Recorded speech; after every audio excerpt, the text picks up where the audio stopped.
2023년 K라면의 열풍으로 국내 라면 3사 실적이 고공행진했죠. 3분기 실적만 봐도 농심, 오뚜기, 삼양 모두 어닝 서프라이즈를 기록했는데요.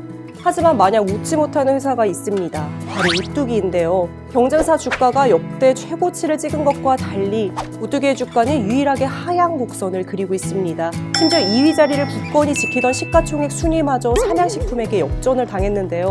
실적도 괜찮고 기업 이미지도 좋은데 도대체 왜 오뚜기 주가는 이렇게 힘을 못 쓸까? 바로 해외 사업 때문입니다. 농심과 삼양은 해외 시장에서 매출의 절반 이상을 벌어들이고 있지만 오뚜기의 해외 사업 매출 비중은 10% 안팎에 머물고 있죠. 내수 시장은 한계가 분명한 만큼 해외 경쟁력을 갖춰야 투자자들도 높은 평가를 하기 마련인데 오뚜기의 경우 해외 성과가 부진하다 보니 미래 성장성이 부족한 거 아니냐 이런 평가를 받고 있는 것인데요. 이런 상황을 그 누구보다 반전시키고 싶은 사람 아마 오뚜기 함영준 회장일 겁니다. 함영준 회장 더 이상 내수 기업에 머물지 않겠다. 이런 의지로 해외 시장 공략에 강력한 드라이브를 걸고 있는데요. 최근엔 딸 함현지 씨의 시아버지, 즉 사돈을 글로벌 사업 본부장으로 영입하는 승부수를 띄우기도 했죠. 과연 오뚜기는 해외 시장에서 반전의 기회를 잡고 우뚝 일어설 수 있을까요? 오늘은 오뚜기 함영준 회장의 글로벌 전략을 분석해 보겠습니다. 함영준 회장은 지난 2010년 아버지 함태호 창업주에 이어 오뚜기의 수장에 올랐습니다. 취임 후 함영준 회장이 가장 공을 들인 건 라면 사업이었는데요. 당시 오뚜기 라면은 농심 삼양에 이은 만년 3위. 하지만 함 회장은 진라면 맛을 리뉴얼하기 위해 경영진을 모아놓고 수시로 시식회를 열었고요. 류현진 선수를 광고 모델로 내세워 공격적인 마케팅까지 병행합니다. 그 결과 2013년 오뚜기는 만년 3위를 벗어나 업계 2위에 오르는 파란을 일으키는데요. 오뚜기의 사업 포트폴리오를 넓힌 것도 함영준 회장이었죠. 차, 건강식품은 물론 냉동피자, 컵밥 등 트렌드 변화에 맞게 가정 간편식의 라인업도 확대했는데요. 특히 냉동피자 열풍의 중심인 오뚜기 피자의 경우 누적 판매량만 1억 개를 넘었다고 합니다. 여기에 카레, 케찹 등 주력 제품들의 시장 지배력을 바탕으로 오뚜기는 창사 이래 최초 매출 3조 원을 돌파했는데요. 물론 오뚜기의 지속 성장에는 착한 기업이라는 브랜드 이미지도 한몫을 했습니다. 사람을 비정규직으로 쓰지 말라는 창업주의 철학에 따라 오뚜기의 정규직 비율이 99%에 육박한다는 게 알려졌고요. 또 심장병 어린이 수술 지원 등 숨은 선행들까지 알려지면서 소비자들의 지지를 받게 된 건데요. 특히 함 회장이 1,500억 원에 달하는 상속세를 성실히 납부하겠다고 밝히면서 가뚝이라는 별칭을 얻게 됩니다. 실제 2022년 5월 함영준 회장은 분납해오던 상속세 전액을 납부 완료했다고 합니다. 하지만 이런 기업 이미지, 매출 성장에도 불구하고 오뚜기의 고민은 내수 의존도가 너무 높다는 점입니다. 특히 라면의 경우 가격 인상을 최소화하려는 정부의 압박이 더해져서 국내 수익성을 높이기가 더 어려워지고 있죠.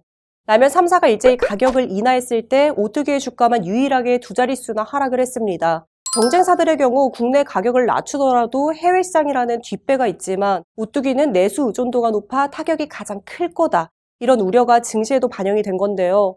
오뚜기가 해외 사업에 사활을 걸 수밖에 없는 이유인 셈이죠. 함영준 회장이 그리는 글로벌 시장에서의 승부수는 뭘까요? 첫 번째, 선택과 집중입니다. 바로 베트남과 미국 시장에서 승부를 보겠다는 건데요. 오뚜기는 지난 2007년 베트남 법인을 세우면서 일찍부터 베트남 시장에 공을 들여왔습니다. 현지 라면 공장을 통해 진라면, 북경 짜장 등이 인기를 얻으면서 2022년 매출이 전년 대비 43% 증가, 빠른 매출 성장세를 기록 중입니다. 앞으로 현지인에 맞는 제품 개발과 마케팅 차별화를 통해 연간 라면 소비량 1위인 베트남에서 입지를 더 다지겠다, 이런 전략인데요. 물론 아직은 가야 할 길이 멉니다. 현재 베트남 라면 시장은 탄탄한 자국 브랜드들이 70% 이상의 점유율을 차지하고 있고요.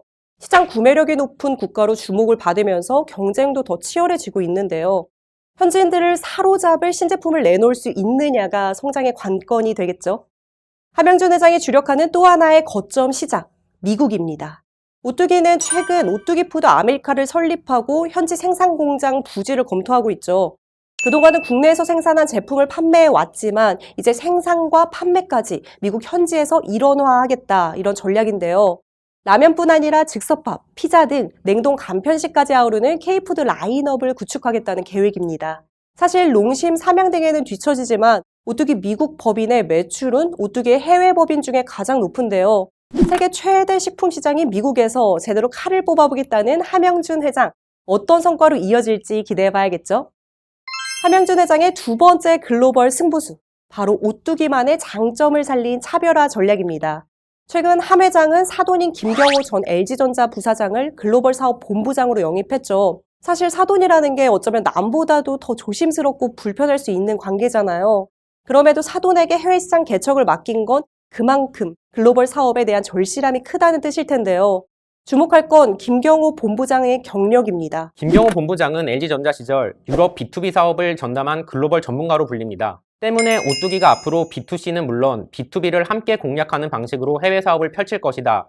이런 예상이 나오고 있는데요. 오뚜기는 다른 라면 회사들과 달리 케첩, 마요네즈, 분말류 등 다양한 제품군을 확보하고 있는 종합식품 기업이고 이를 기반으로 B2C와 B2B 사업을 두루 펼칠 수 있는 경쟁력을 갖고 있습니다. 오뚜기만이 갖고 있는 이 장점을 잘 살린다면 더 큰 시너지 효과를 낼 수 있을 거다, 이런 기대가 나오는 이유인데요. 과연 경쟁사와 차별화되는 오뚜기만의 생태계를 만들 수 있을지 지켜봐야겠죠. 그렇다면 오뚜기의 해외 경쟁력을 높이기 위한 우선 과제는 뭘까요? 바로 킬러 콘텐츠의 개발입니다.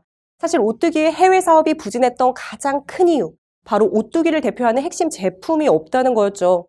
롱심의 신라면과 짜파구리, 삼양식품의 불닭 시리즈는 이미 외국인들에게 회사를 대표하는 핵심 제품으로 자리를 잡았습니다. 하지만 오뚜기는 진라면마저도 해외 인지도가 상대적으로 떨어지는 편이죠. 때문에 오뚜기 하면 떠오를 수 있는 핵심 제품을 만들어내는 것이 앞으로 성패의 관건이 될 텐데요. 더불어 미래 핵심 소비층인 MZ세대의 공략도 중요합니다. 사실 라면은 소비자의 취향이 웬만해선 바뀌지 않는 식품이죠. 때문에 특정 라면 맛에 길든 젊은 소비자가 충성도 높은 고객이 될 가능성이 높은데요. 오뚜기도 글로벌 MZ세대를 위한 마케팅에 공을 들이고 있습니다. 방탄소년단 멤버 진을 광고 모델로 선정한 것도 이런 이유였는데요. 앞으로 오뚜기 글로벌 인스타그램, 유튜브 등 다양한 채널을 통해 젊은 소비자들과의 소통, 홍보를 더욱 강화할 예정입니다. 특히 오뚜기가 주력 시장으로 꼽는 베트남은 30대 이하 인구 비율이 60%에 달합니다. 과연 오뚜기가 MZ세대들의 입맛과 마음을 사로잡고 글로벌 식품 브랜드로 비상할 수 있을지 기대해봐야겠죠. 오뚜기는 미국 뉴스위크가 선정한 세계에서 가장 신뢰도 높은 식음료 기업 1위에 선정됐습니다. 업계 최초로 라면 용기에 점자 표기를 도입하고 다양한 사회공헌을 펼친 노력이 호평을 받는 건데요. 사실 오뚜기는 일감 몰아주기로 비판을 받기도 했지만 얼마 전 계열사를 흡수 합병하는 지배구조 개편을 통해 이런 논란에서도 벗어나게 됐죠. 여기에 해외 사업의 성과까지 더해진다면 오뚜기의 제2, 제3의 도약도 가능할 텐데요. 과연 오뚜기는 글로벌 시장에서 오뚜기처럼 다시 일어설 수 있을까요? 함영준 회장의 도전, 여러분도 함께 지켜봐 주시죠.